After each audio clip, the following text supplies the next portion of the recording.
नमस्कार, city post live में आपका स्वागत है। मैं हूं अनुराग। बिहार में खेला होबे ये चर्चा हो रही है क्योंकि बंगाल में दीदी आ गई है वापस और दीदी का समर्थन कर रहे थे लालू यादव। जी हाँ, लालू यादव सबसे ज़्यादा खुश हैं दीदी की वापसी से बंगाल में। उन्होंने गर्मजोशी से दीदी को बधाई भी दी है और नेता प्रतिपक्ष तेजस्वी यादव ने भी गर्मजोशी दिखाई है। इस बीच पूरा लालू परिवार बंगाल में दीदी की वापसी से खुश दिख रहा है। जी हाँ, लालू परिवार की हम बात करें तो तमाम लोग जो है उनके लालू परिवार के जो बेटे बेटियां हैं वो बधाइयों का तांता लगा हुआ है। तो इस बीच लालू यादव की दो बेटियां जो लगातार सोशल मीडिया पे एक्टिव रहती हैं, उन्होंने भी कमाल सामान रखी है। हम बात कर रहे हैं राजलक्ष्मी यादव की, जो लालू यादव की बेटी हैं और मुलायम परिवार की बहू हैं। मुलायम परिवार की बहू होने के नाते उनका पॉलिटिक्स में इंटरेस्ट रहना लाजमी है। और जो राजलक्ष्मी ने ट्वीट भी किया है, दरअसल कुछ ट्वीट्स को रिट्वीट्स किया है उन्होंने, और क्या कुछ लिखा है हम आपको बता रहे हैं। दरअसल अखिलेश यादव, समझ गए होंगे, मुलायम परिवार के सदस्य हैं, यूपी के पूर्व मुख्यमंत्री हैं। तो अखिलेश यादव की ट्वीट को उन्होंने रिट्वीट किया है। साथ ही साथ एक और जो ट्वीट रिट्वीट किया है उसमें बड़ा ही मज़ेदार बात लिखी गई है, उसको उन्होंने रिट्वीट किया है राजलक्ष्मी यादव ने। हम आपको बता रहे हैं, राजलक्ष्मी यादव ने जो ट्वीट को रिट्वीट किया है उसमें लिखा गया है, हावड़ा ब्रिज का सरिया बेचने से बचा लिया, धन्यवाद बंगाल। धन्यवाद बंगाल। बंगाल को बधाई देते दिख रहे हैं और उसमें कहा जा रहा है कि हावड़ा ब्रिज का सरिया बेचने से बचा लिया बंगाल के लोगों ने। कहीं बीजेपी की सरकार आती तो हावड़ा ब्रिज का सरिया भी बेच डालती। कुछ इस तरह की का तंज कसा गया है बीजेपी पर, क्योंकि अब बंगाल में ममता दीदी की सरकार आ रही है। तो अब जो है लालू परिवार गर्मजोशी के साथ उनका स्वागत कर रहा है। और हम आपको बताएं, जो एक और ट्वीट को उन्होंने रिट्वीट किया है, दरअसल अखिलेश यादव जो यूपी के पूर्व मुख्यमंत्री हैं, उन्होंने क्या कुछ लिखा है उसे भी राजलक्ष्मी यादव ने रिट्वीट किया है। और लिखा है उन्होंने, जो अखिलेश यादव ने, पश्चिम बंगाल में भाजपा की नफरत की राजनीति को हराने वाली जागरूक जनता, जुझारू सुश्री ममता बनर्जी जी व टीएमसी के समर्पित नेताओं व कार्यकर्ताओं को हार्दिक बधाई।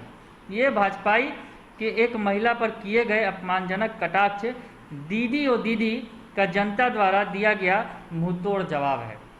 दीदी जियो दीदी, इस तरह की बातें लिख रहे हैं अखिलेश यादव। उसे भी राजलक्ष्मी यादव ने रिट्वीट किया है। दरअसल उन्हीं के परिवार की बहू हैं राजलक्ष्मी यादव, इसलिए उन्होंने अखिलेश यादव की ट्वीट को रिट्वीट करते हुए दीदी को बधाई दी है।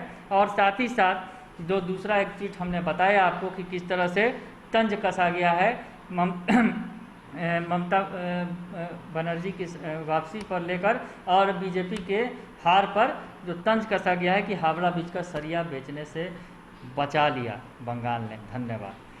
बात करते हैं दूसरी बेटी की, जो रोहिणी आचार्य की। रोहिणी आचार्य ज़बरदस्त ढंग से इन दिनों जो है राजनीति में, या यूँ कहें कि सोशल मीडिया के जरिए वो कूदी हुई हैं। और रोहिणी आचार्य लगातार ट्वीट करती हैं और तंज भरे लहजों का खूब इस्तेमाल करती हैं।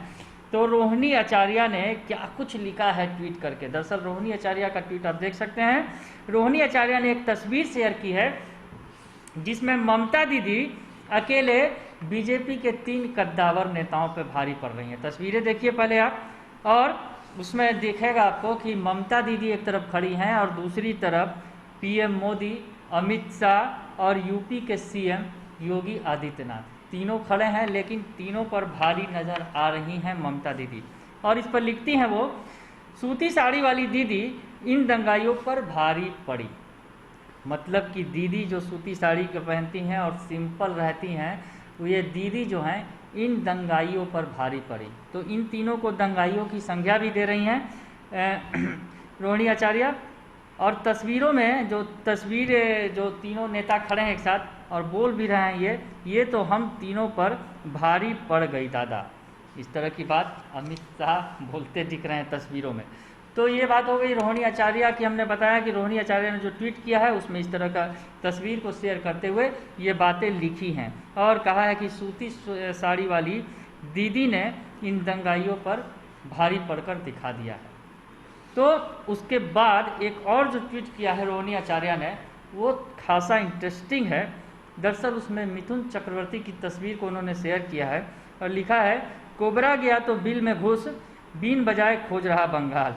तो कोबरा की संज्ञा दी है उन्होंने।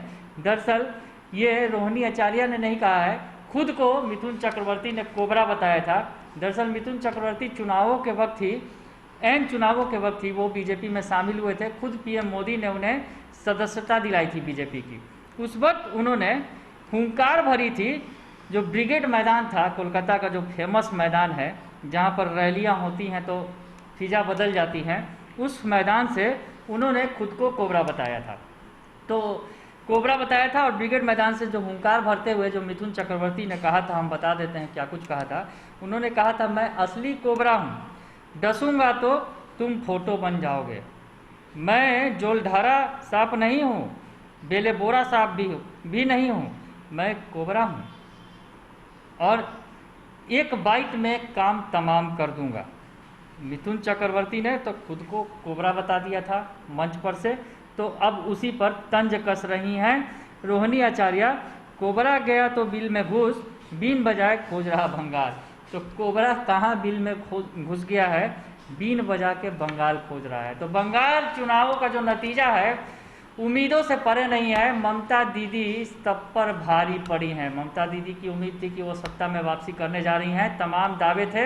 हालांकि बीजेपी ने पूरा जोर लगाया, पर बीजेपी का ये जो जोर काम नहीं आया। पीएम मोदी ने भी रैलियां की, अमित शाह ने लगातार रैलियां की, योगी आदित्यनाथ भी लगे रहे और साथ ही साथ जेपी नड्डा जो बीजेपी के अध्यक्ष हैं, तमाम इन चारों बड़े नेताओं ने लगातार बीजेपी की तरफ से रैलियां की बंगाल के अंदर, लेकिन कोई काम नहीं आया और अकेले ममता दीदी एक पांव पर सब पर भारी पड़ गई। जी हाँ, ममता दीदी दरअसल व्हील चेयर पर पूरा प्रचार का उन्होंने जिम्मा संभाल रखा था।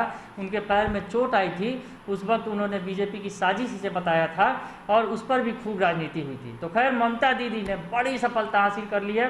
फिलहाल अभी रुझानों की बात करें तो 210 सीटों पर ममता दीदी बढ़त बनाए हुए हैं, उनकी पार्टी बढ़त बनाई हुई है। कई सीटों के नतीजे आने शुरू हो गए हैं, हालांकि अभी फिलहाल नतीजों में देरी होगी, लेकिन ये तय हो गया है कि ममता दीदी की सरकार फिर से वापसी कर रही है और बीजेपी महज डबल डिजिट यानी लगभग 80 सीटों के आसपास सिमटती दिख रही है।